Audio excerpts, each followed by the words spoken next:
നാം എവിടെ പോയാലും നാം എന്ത് ചെയ്താലും നാം ഏത് സാഹചര്യത്തിലായാലും നമ്മുടെ ദൈവം നമ്മുടെ കൂടെയുണ്ട്. ഇരുൾ അടഞ്ഞ വഴികളിൽ തിരുനാളമാകുവാൻ ഇന്നത്തെ ചിന്ത.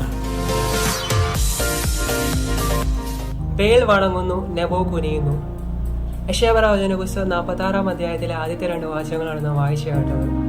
ബേൽ എന്ന പദം ബേൽഷസർ എന്ന പേരിൽ നിന്നും നെബോ എന്ന പദം നെബുക്കദ്നേസർ എന്ന പേരിൽ നിന്നുമാണ് ഉണ്ടായത്. ബാബിലോണിയ പ്രവാസത്തിലേക്ക് പോയ ഒരു കൂട്ടം യഹൂദന്മാർ ബാബിലോണിയ ദൈവങ്ങളെ സേവിക്കാനായിട്ട് തുടങ്ങി.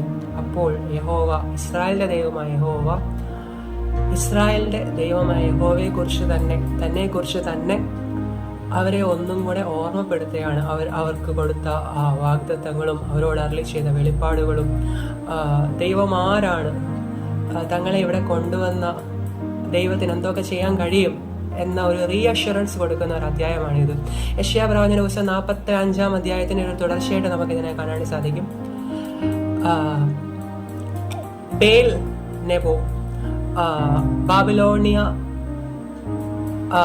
ദൈവമാണെങ്കിലും അവരെ യൂസ്ലെസ് ആയിട്ടാണ് ഇവിടെ ചിത്രീകരിക്കുന്നത്. പ്രയോജനമില്ലാത്ത ദൈവങ്ങൾ. കാരണം ഇസ്രായേൽ ജനം അല്ലെങ്കിൽ ജാതികൾ അവരെ ഉണ്ടാക്കുന്നു, അവരെ ഒരു സ്ഥലത്തു നിന്ന് വേറൊരു സ്ഥലത്തോട്ട് കൊണ്ടുപോകുന്നു. അവർക്ക് തനിയെ നടക്കാൻ പറ്റത്തില്ല. അവർ ജാതികളുടെ നിലവിളി കേൾക്കുന്നില്ല. അവരെ ചുമക്കുന്ന കഴുതകൾക്ക് അല്ലെങ്കിൽ മൃഗങ്ങൾക്ക് അവരൊരു ഭാരമായി തീരുന്നു എന്നാണ് ഇവിടെ പറയുന്നത്. പക്ഷേ ഇസ്രായേലിന്റെ ദൈവമായ യഹോവ അങ്ങനെയല്ല. 46 4 വാക്യം, നിങ്ങളുടെ വാർദ്ധക്യം വരെ ഞാൻ അനന്യൻ തന്നെ, നിങ്ങൾ നരയ്ക്കുവോളം ഞാൻ നിങ്ങളെ ചുമക്കും. ദൈവമായ യഹോവ ഇസ്രായേൽ മക്കളോട് തന്നിലേക്ക് തന്നെ തിരിച്ചു വരാൻ പൂർവ്വകാലങ്ങളെയും ഭാവി കാലങ്ങളെയും ഇസ്രായേലിന് സംഭവിക്കാനുള്ള എല്ലാം അറിയാവുന്ന ദൈവത്തിങ്കിലേക്ക് തിരിച്ചു വരാൻ അവരെ ആഹ്വാനം ചെയ്യുന്ന, യെശയ്യാപ്രവാചകനോട് ആഹ്വാനം ചെയ്യുന്ന ഒരു അധ്യായമാണിത്. പഴയ നിയമകാലത്ത് ഭക്തന്മാർ അവർക്ക് എന്തെങ്കിലും ഒരു ഫിസിക്കൽ പ്രസൻസ് വേണമായിരുന്നു, ദൈവമാക്കി വെക്കാൻ ഒരു ഫിസിക്കൽ പ്രസൻസ് വേണമായിരുന്നു. അതുകൊണ്ട് അവർ പലപ്പോഴും പല സാഹചര്യങ്ങളിലും ഇതുപോലെ വിഗ്രഹങ്ങളിലേക്ക് തിരിഞ്ഞ സാഹചര്യം ഉണ്ടായിട്ടുണ്ട്. എന്നാൽ പുതിയ നിയമകാലത്ത് സാക്ഷാൽ ദൈവമായവൻ, ജീവനുള്ള ദൈവം നമ്മുടെ ഉള്ളിൽ ഇറങ്ങി വസിക്കാൻ തുടങ്ങി.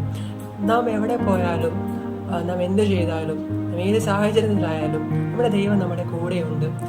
നമ്മെ അറിയുന്ന, നമ്മെ സ്നേഹിക്കുന്ന, നമ്മുടെ എല്ലാ കുറ്റങ്ങളും ക്ഷമിച്ച് നമ്മളെ എന്നും പുതുക്കുന്ന ഒരു ദൈവം നമ്മുടെ കൂടെ, നമ്മുടെ ഉള്ളിൽ വസിക്കുന്നു ഓർത്ത് മറ്റുള്ള ജാതികളുടെ ദേവന്മാരൊക്കെയും മിഥ്യാമൂർത്തികളാണ്. അവർക്ക് ചെവി ഉണ്ടെങ്കിലും കേൾക്കുന്നില്ല, കണ്ണുണ്ടെങ്കിലും കാണുന്നില്ല, കാലുണ്ടെങ്കിലും നടക്കുന്നില്ല, അവരെ കൊണ്ടൊന്നും ചെയ്യാൻ പറ്റത്തില്ല.